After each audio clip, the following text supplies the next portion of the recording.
It's noon here in Ventnor City, New Jersey, and our nation's capital, Washington, D.C.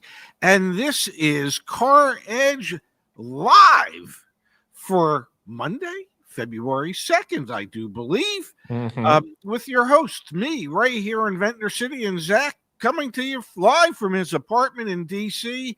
How are you today, Hanson? Happy Monday, Pops. I'm doing fantastic. Welcome to the month of February. If I'm not mistaken, it's my buddy Martin's birthday today. So happy birthday to Martin. Yeah, so just give him a quick shout out. Hey, a friendly reminder, folks, today's show is brought to you by CarEdge.com. If you're in the market to buy a car, you know someone who's in the market to buy a car, give them the resource that is CarEdge.com. If you're unfamiliar, we help people every single day get real prices from car dealers, negotiate them down, and get a good deal. Learn more back at CarEdge.com. Dad, the big story this morning I wanted to talk about comes by way of Volkswagen, an auto group that is struggling mightily here in the United States, has decided to pick a hell of a battle.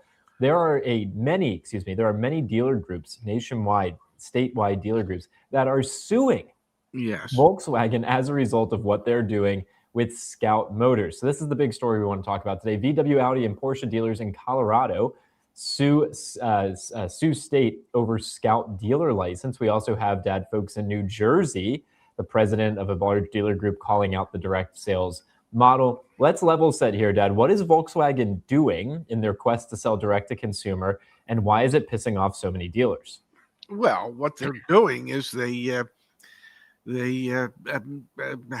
created an entity, a whole new company, Scout Motors, even though they own it, sort of, kind of, and the money came from them, sort of, kind of, and there's this connection, sort of, kind of, like they're all in the family, but they're claiming it's a new separate entity, and because of that, the business model they want to utilize is direct-to-consumer sales, and the Porsche, Audi, Volkswagen dealers are all screaming, well, no, you have a dealer network in place, and you are trying to circumvent that dealer network, and these dealers are feeling threatened by it.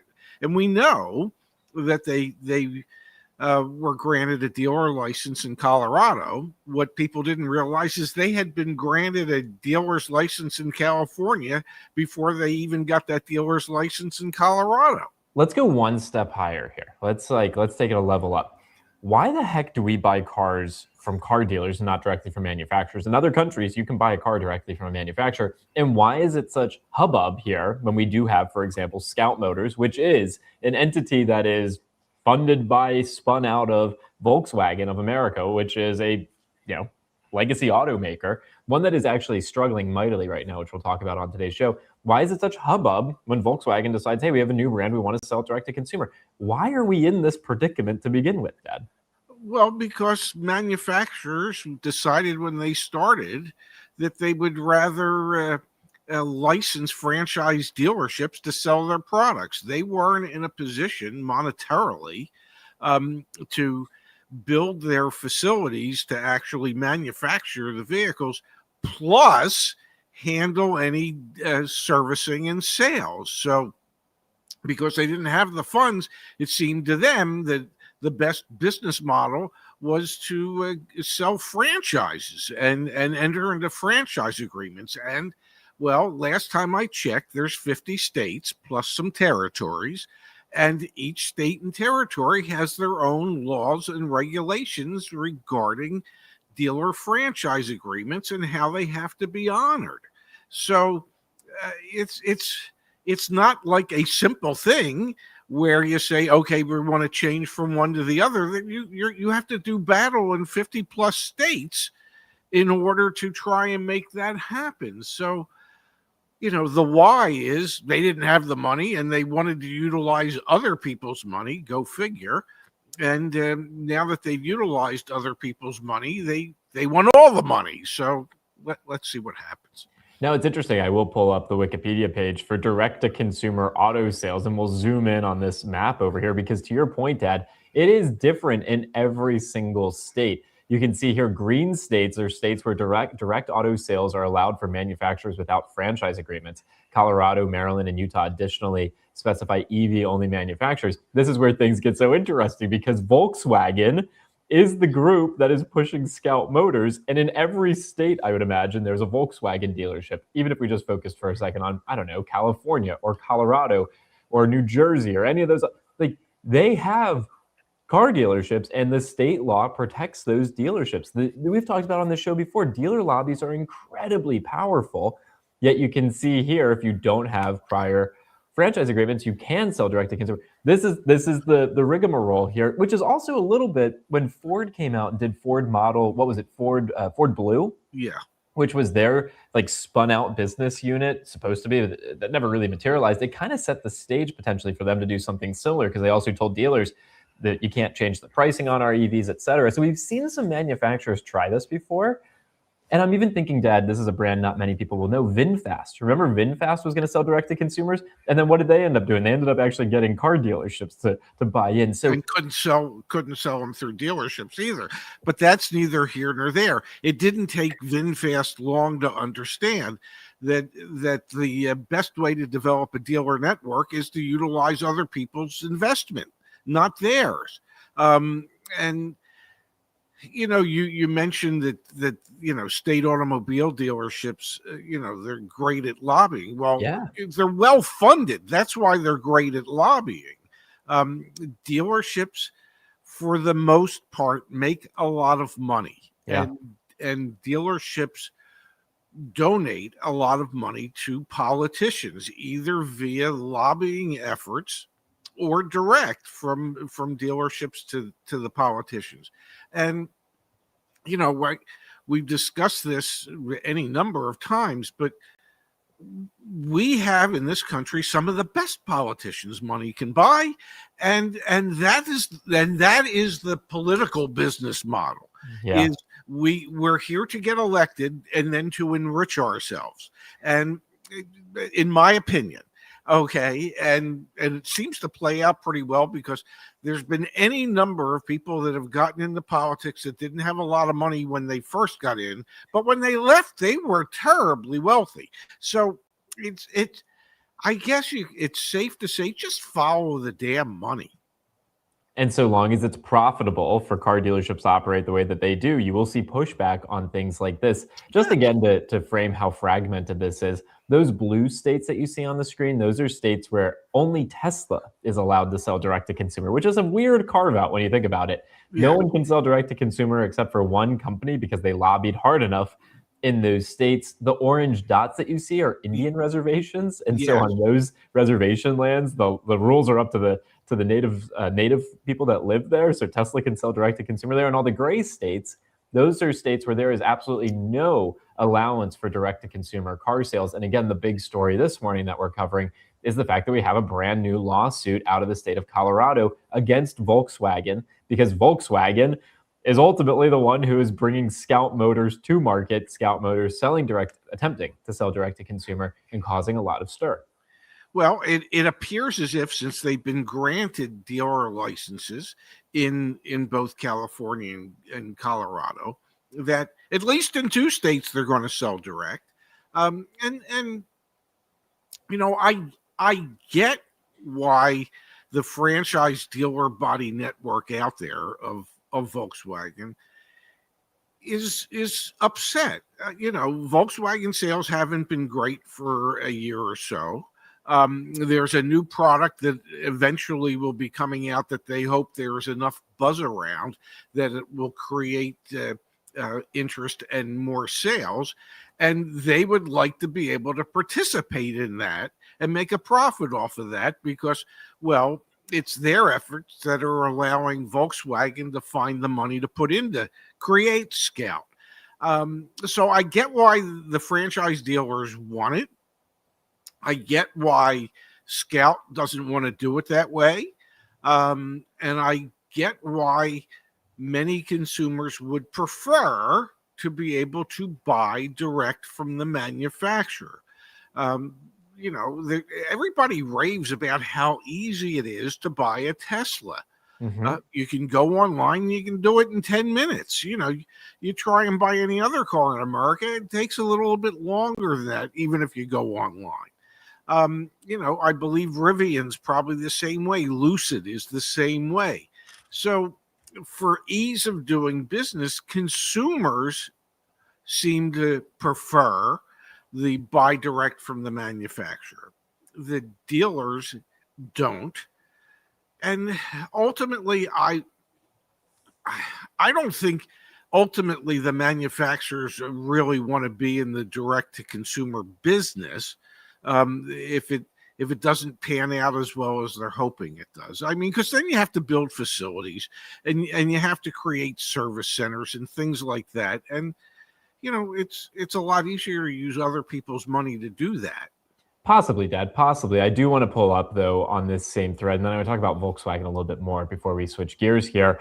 This is out of the state of Washington, Dad. Rivian sponsors direct-to-consumer EV sales ballot measure with $4.6 million. To your point, follow the money, okay? So Rivian's now funding up to almost $5 million to lobby the state of Washington to ultimately allow them to sell directly to consumers. So I think we're going to see more and more of this operating in a bit of a gray area. And the reason I can say that is because that map that we saw of all 50 states, there is no federal law here that dictates how things need to operate. It is very gray. And maybe in some states it's pretty black and white, but you've got to imagine that these companies that are well funded and want to change how things operate, they will continue to push up against that wall and try and change how things operate in the auto industry. Scout Motors, Volkswagen, Rivian, all examples of that.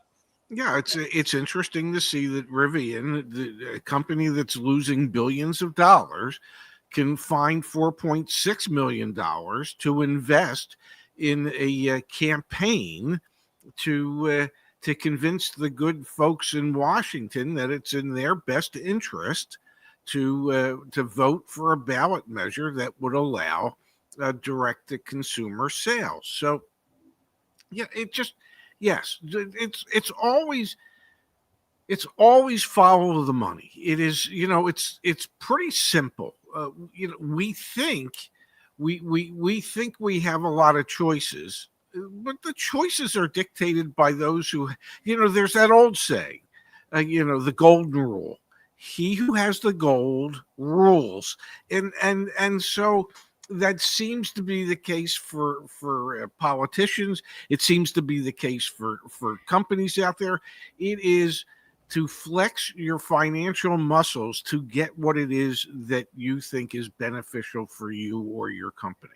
Dealers are very concerned about this, however, and I would say you've said it in the past, and I'll say it right now. The people who win in this the most, not the consumers, not the dealers, the lawyers. The lawyer bills on this are going to be massive, the legal fees for both sides of this, and it's going to go on for a long time, and it's going to be different in every single state. So this will be something that we're keeping tabs on for a long time coming. Now, the thing that I'm interested in, Dad, to your point, let's say money is the thing that dictates all of this. Let's just take a peek at Volkswagen as a corporate entity, as an automaker, as an original equipment manufacturer and OEM. Here is the most recent Kelley Blue Book yearly consideration for brands. Where does Volkswagen fall on this list? They are the fourth lowest in terms of actual consideration as an automaker. At the same exact time, Dad, Volkswagen shows up on our chart of days supply of inventory at the highest level, 143 days supply. And we know domestically for Volkswagen back in Germany, they are shutting down plants for the first time ever, and they're running out of money. Makes me wonder a little bit if Volkswagen actually is well-heeled enough to fight the fight for Scout Motors to sell direct-to-consumer. You look at some of their core business is struggling. The ID.4 is the slowest selling car in the United States of America for the past 2 months in a row. Can Volkswagen even fund this fight? Because that's what it's going to be. It's going to be a fight, and it's going to get ugly, and I think it's going to be very expensive. Well, and whether or not they're well-heeled enough would probably go back to Dieselgate. Yeah. How many billions of dollars were they fined for that? Was it 15 billion, 20 billion, whatever it is? Whatever that amount of money was, is the amount of money that they don't have to throw towards this. So everything has consequences. And the consequence of cheating for them has ultimately ended up putting them in a position where they might not necessarily have the capital to do what it is that they're trying to do. Now, that doesn't mean that they're not going to fight, and it doesn't mean that they're not going to try and find enough capital to win in enough states so that it makes sense. the real question is, how popular is Scout Motors going to be, and how quickly? I mean, there was a big thing for when Rivian was first coming out. Well, that doesn't sell anywhere near in the volumes that they had hoped by now. And my suspicion, my guess would be that whatever the business plan indicates for sales for Scout when they first start won't be anywhere near the reality of what sales are going to be. Be careful, Dad. They should have to pay you as a consultant hundreds of thousands of dollars to give them that rigorous assessment that you just did. You got to be careful here. I don't, I give them this information for free, and because they've paid so little for it, they pay no attention to it. But the truth is that, because it didn't come with a high price tag, it can't be accurate. But what will be accurate, I can assure you, having spent 43 years in retail automotive, having listened to every manufacturer every time they came out with a new car, and who it was going to appeal to, and who was going to buy it, and how many of them they were going to sell, and realizing that they never got any of that right, and they've spent millions, in cases billions of dollars, to do some of this. So I can just assure Scout, whatever their business plan says, the reality won't be anywhere near that. And so we'll see. I mean, look at Lucid. Oh, I mean, my God, every year they say, oh, well, we're going to sell more vehicles. We're going to sell more. And every year they sell a handful more and lose billions of dollars. Rivian losing billions of dollars. It is a capital intensive venture to be a startup automobile manufacturer. So it does make me wonder, Dad. Volkswagen wants to sell direct to consumer. That is dead clear. Like it's clear as day. Dealers are going to fight it tooth and nail. Is Volkswagen going to be successful enough to actually bring change here, or will the dealers win? As I observe the market right now, I'm thinking the dealers are going to win here. They're more well-funded. They have a more focused business, which, to be clear, I'm kind of indifferent about the outcome. I just want more efficient sales in the auto industry, more transparency, et cetera. But Dad, I don't think Volkswagen or Scout will ever end up making enough money to actually fund this to a place where they can be like Tesla, get carve out specifically for them. I think car dealers stick around for a long time because ultimately they're so well heeled, they can fund it.